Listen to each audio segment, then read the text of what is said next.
Good morning, students. I hope you all are well. I hope you are studying history properly. I hope you have got all the answers of the previous chapter and you are writing it down in your copy. So, today we are going to start with the second chapter of history after the first chapter, which we have already done, the Harappan civilization. Today we will be talking about the Vedic period. Now, before starting this chapter, let me give you an insight of what we are going to read. Last chapter, when I was doing Harappan civilization, I have told you Harappan civilization was the first civilization that happened in the Indian periphery 2500 BCE ago. Now, I even told you the destruction of Harappan civilization was not known. And one of the point which I have discussed over there was the invasion of Aryans. Now, who are Aryans? Why are their invasions so important for Indian history? Aryans were a tribe. Previously, I have told you that people do not used to settle down and have families or cities or towns. They move along a tribe. So, Aryan was a tribe who came into the Indian periphery during the 2000 BCE or something like that, or before that also. And they were a warrior caste. They were warriors, they have horses, they travel from place to places and they fight, they conquer. This was the first warrior race that Indian periphery have seen. Aryans were very aggressive. In compared to Harappan civilization, Aryan civilization was an aggressive one, and they believe in fighting, conquering, and everything. Today, in this Vedic age, with Aryan starts a Vedic age. With Harappan people, it was the Harappan civilization. Harappan civilization ending, starting the Vedic age with the Aryan race. Now, how were the Aryans? What exactly they have done, and how is it helping Indian literature, culture, and history to explore is what we will see in this chapter. Now, to start with, Aryans settled down in India and they started doing occupations. They started doing their occupation, for example, like farming, domestication of animals, and warfare, everything. A large number of Indian and Persian, English, German, French, etc. consider themselves descendants of Aryans. Now, I told you Aryan is the first ever known warrior track or warrior race. Many of the different cultures and traditions and many of the different races of the world consider themselves as descendants of Aryans. And what the Aryans do, the Aryan do not used to have a particular language. They used to speak Indo-European language. Means some of the evidences of Indian languages are also there, European languages were also there, while speaking in modified form all over Europe. Now, Aryans have not came into India only. They traveled all around in the globe. They traveled the European land like Iran, Iraq. They have also traveled to a greater part of Indian subcontinent. The Aryans lived originally in the areas of the Alps mountain in the region called Eurasia. The Aryans did not let us settle life in the beginning, although they carry all the animals and everything along with them, but they didn't have a settled life. They were like nomadic tribes who travel from one area to another, but the effect, or what is the difference between other nomadic tribes and the Aryans? They believe in conquering an area and settling down. One such of this area is Indian subcontinent. Now, why is this Aryan race very important in Indian history? Because this race have helped us form our ancient literature. India's first ever literature comes from the Vedic age or through the Aryans. This age have given us a different forms of literature which have become the base of Indian literature. The Vedic age or the Vedas are the Veda means the knowledge. Veda comes from the root word of Ved, which means to know, and Vedas means knowledge. This historians have found that Aryans have given us this kind of literature. They started writing down their own socio-political, economical condition of that time, making rules and regulations which have formed the base of Indian literature. Vedas means during the Vedic age, literature was not combined only in the four Vedas. What are the four Vedas? Rig Ved, Samaved, Ayurved, and Atharva Ved. Yajurveda and Atharva Ved. These are the 4 Vedas. Apart from these 4 Vedas, there are several other books which have formed the Indian literature. What are they? Number 1 is the Brahmanas, Aryanakas, Upanishads, Sutras, Vedangas, Upavedas, Darshanas and Puranas, the epics and the Dharma Shastras.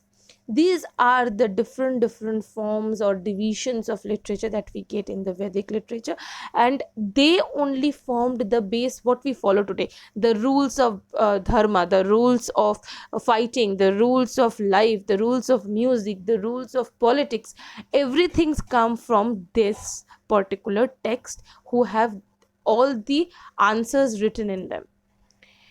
The Vedic literature, we can divide the Vedic literature into 2 parts, the early Vedic literature and the later Vedic literature. Now you will be asking what is early Vedic and what is later Vedic. Early Vedic means when they have just came as a tribe exploring the Indian subcontinent, setting some of the areas and settling in some of the areas. Later Vedic means when they have already settled in the country and they are ruling the subcontinent. These are the 2 areas where we get 2 different kind of literature. The early Vedic literature generally deals with mankind, religion, beliefs, worshipping. These are the idea that we get from the early Vedic literature. So see what we get. Early Vedic literature deals with the Rig Veda, the first Ved that we get from the 4 Vedas. What does the Rig Veda have? The Rig Veda is the oldest form of the Veda and consists the testament of mankind. That means it is the book which tells us about the rules, regulations, lifestyle and pattern a person as a human can have. Historian placed it periods of composition early in 1500 BCE. It is divided into 10 mandalas. It has 1028 hymns and mantras written in praise of different gods, nature. They also passed on orally forms from teacher to disciples.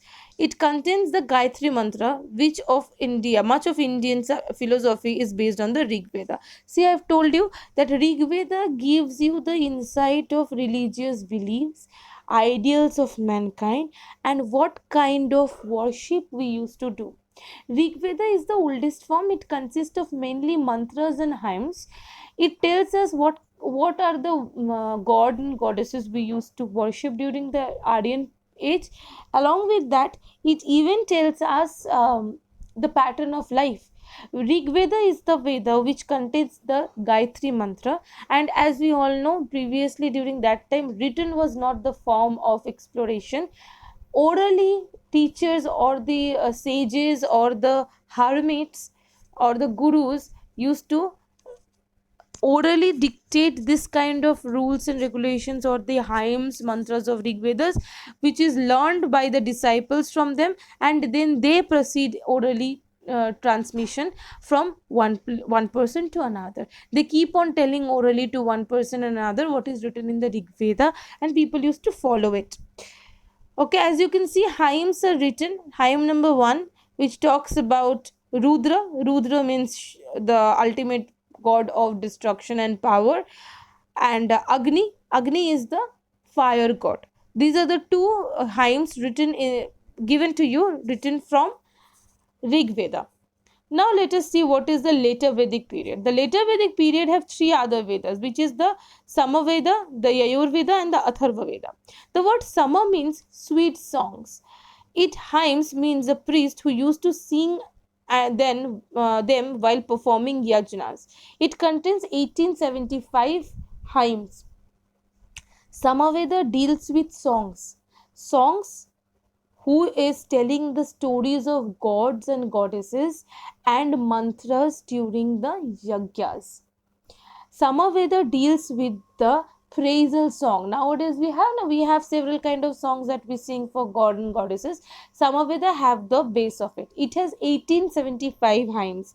Next come the Yajurveda. Yajurveda chiefly discuss with the rituals and life which we should be having while performing the sacrifices or yajnas or yagyas, what we call. Yajurveda gives you an idea of what are the rituals, like how to make a yagya, what are the surrounding required, what are the materials required for doing a yagya, how people need to behave while the are going on, and what are the sacrifices we can do. Everything is written in Ayurveda. It contains of 2086 hymns. And Atharva Veda, it has hymns dealing with charms and spell of subduing evil spirits and controlling diseases. See, we also have tantras and mantras during this time. Atharva Veda deals with tantra, which believes in uh, encapsulating or captivating spirits and evil powers. Along with that, it also deals with controlling diseases. Now, if you go back, during that time there were no doctor or physician as such. People, those who were priests, were considered to be the head of the society and were considered to be the utterly known person. They were the one who can deal in curing diseases as well. So all the medical assistance, what are the disease medicines that we can give in different diseases, what are the plants and materials of life that we can use to cure those diseases, are all given in Atharva Veda. The Vedas throw much light on the social, political, religious and economic life of the Aryans. I told you all these were written to give the idea of to us about the socio political economical lifestyle of the Aryans during that time.